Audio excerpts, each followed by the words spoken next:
Hello, everyone. Welcome to another Animeniacs. I'm Devin. With me is Cody. Hey, everybody. And starting up a new anime. Problem children are coming from another world, aren't they? Oh, yes. This is another one of those. We just went through a list and stumbled on this one. Yeah. Didn't even look at the synopsis. We just kind of went for it. Yeah. Interesting. Yeah. So, this has a mix of two anime styles we both like. You like isekais, which Yeah. this is very much an isekai. Yeah. And I like death game animes, That's fair. which is also what this has. Yeah.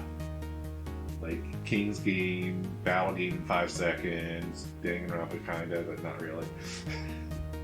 Stuff like that. Yeah. Those. Yeah. So this should be a really good anime for both of us.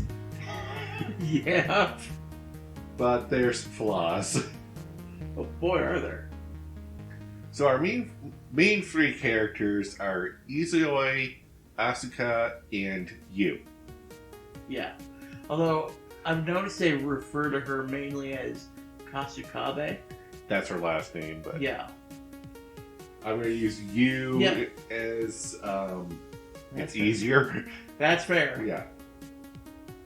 But so general premise is that these three kids have special gifts in their world and are now sucked out of their world into this game world to be recruited to this failing team because this team needs to make a comeback. Yeah, And that's they're our last hope, really. Yeah. I just like how they just introduce this. Yeah. Just poor teenager sees somebody being bullied and just starts throwing exploding rocks at them. Yeah. Oh, the quick introduction to each person's power is like that's the quickest I've ever seen like them explain. Oh yeah, this is what they do. Like, oh my god! It was quick and effective. Oh yeah. And like after the first one happened, you're like, that's quite the introduction to the anime. Yeah. I was like, okay, so our main protagonist is Izoi is kind of that wild card. We don't know what his ability is, but apparently he's like Superman. He can do pretty much fucking anything. Pretty much. So, exploding rocks at a bunch of bullies, not really something out of his wheelhouse. Yeah, I just he's trying to blow up the victim too. Oh, it's just he doesn't care. Yeah. His attitude is on board, and I just want things to entertain me. I don't care who gets hurt, caught up in the process. As long as I'm entertained, that's all that matters. And then we moved on to Asuka, Asuka. who has basically the power of control. Yeah, it's kind of interesting. Yeah, basically she's an aristocratic or high society member. Yeah. So, and her ability is to basically say verbal commands, and you have to follow those. Yeah, it's like, tell the truth. I am. Yeah, Okay. Get out. and with that quick introduction, I already got enough of her powers. Like, she's pretty stepped up, self-confident, and her ability is to basically give verbal commands to people that they cannot reject. Oh yeah. The question is how far does that go? I guess we shall see. Yeah.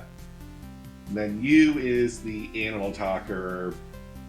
For the first episode, we found that out. We'll spoil this a little bit. Second episode, we find out that there's a little bit more than just I can communicate with animals. I can take animals' abilities if I'm friends with them. And then use them. Yes. That's very cool. Because it was just talking to animals. I was like, okay, that's an interesting ability, but Kind of useless. yeah, it's like unless you can get the animals to do what you want, and then I can see some fun stuff with that. But then you're basically Marty from freaking Captain Planet. Or Aquaman. Aquaman to a degree. You're Aquaman, but without the limitation of just sea animals. Fair, yeah. Which is better than Aquaman.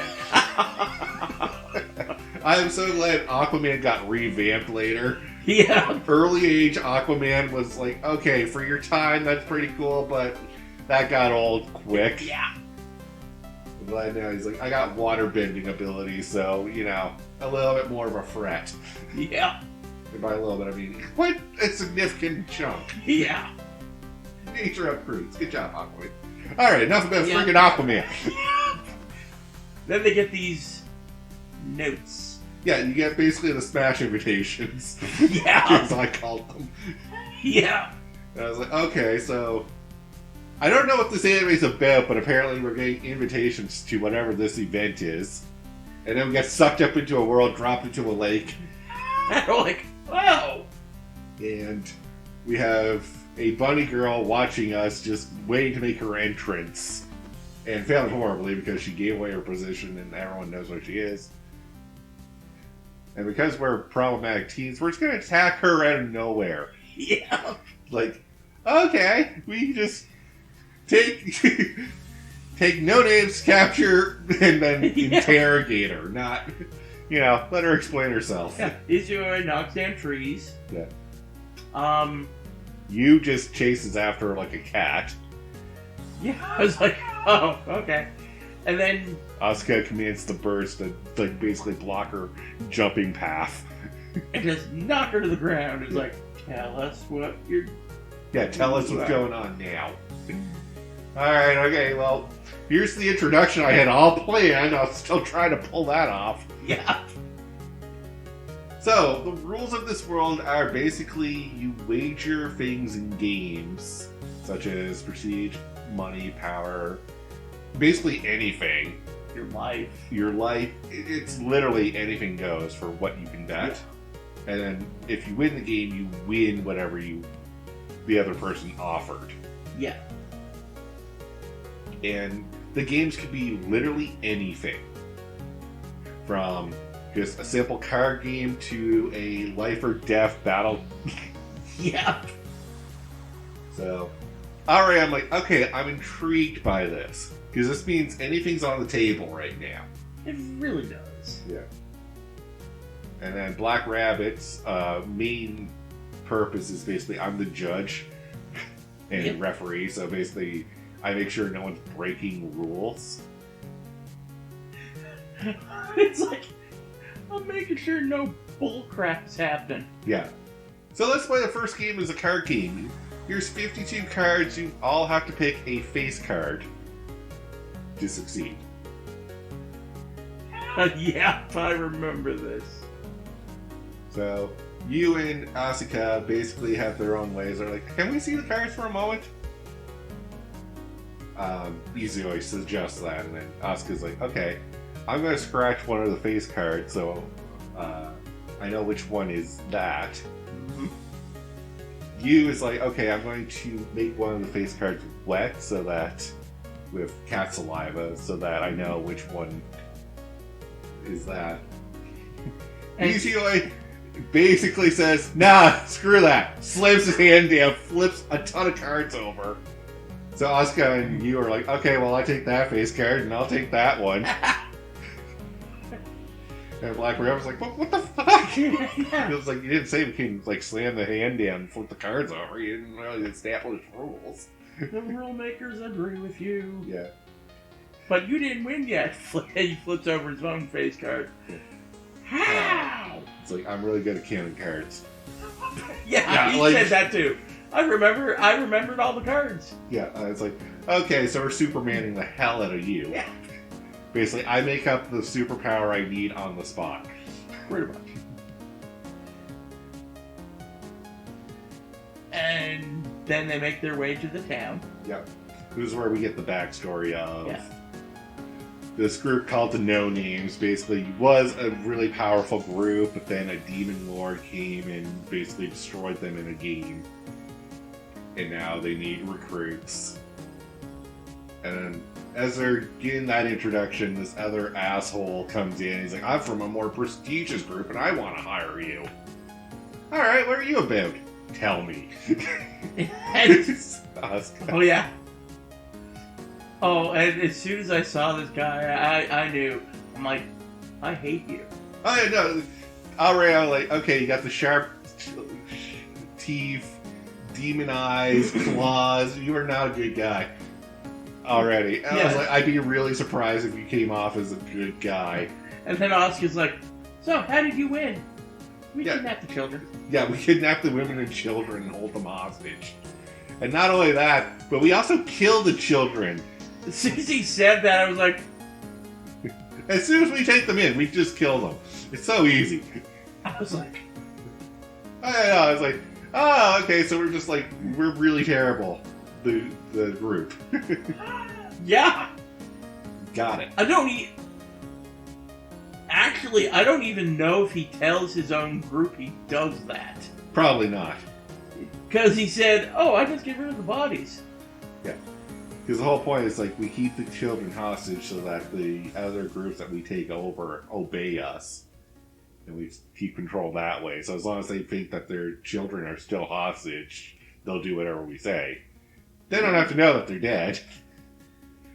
And even my group doesn't have to know that they're dead. There is no redeeming you. No, I was like, alright, you already made yourself to be an irredeemable asshole. Got it. I can't wait to see when we finally end you. I really can't wait. Oh my god. But enough about that. Isoya antics.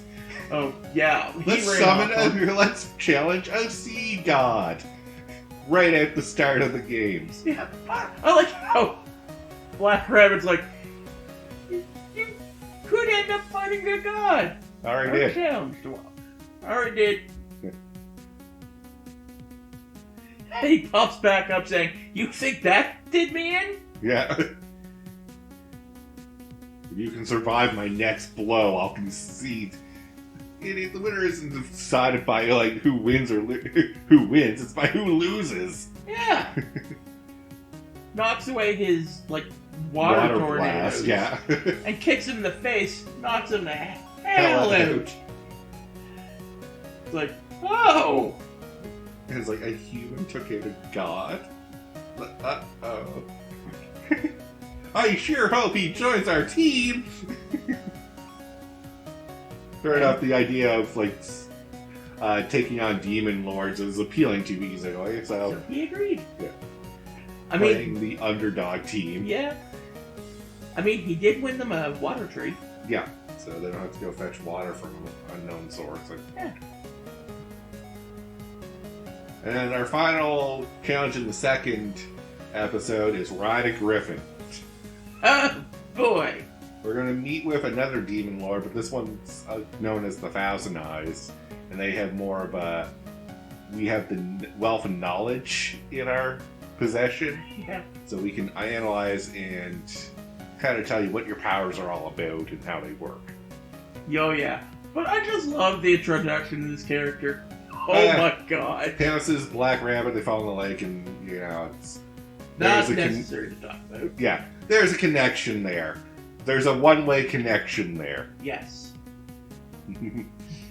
But Black Rabbit punches her off, and Izuhara meets her with a fist to the face. Yeah. It's like... You don't punch a lady when she's flying towards you for the first time you meet her. Well, you're being kind of a perv, yeah. At least we know what this anime is about. Yeah, I was like, okay, this is a teen anime if there ever was one. We're going to see a lot of fan service-y kind of stuff, so yeah, be ready for that. Yeah. But we went through the whole... Who wants to try to ride the Griffin? You will take the reins on this one, which is probably the best option. Yeah, because Izuyori would probably just kill the thing.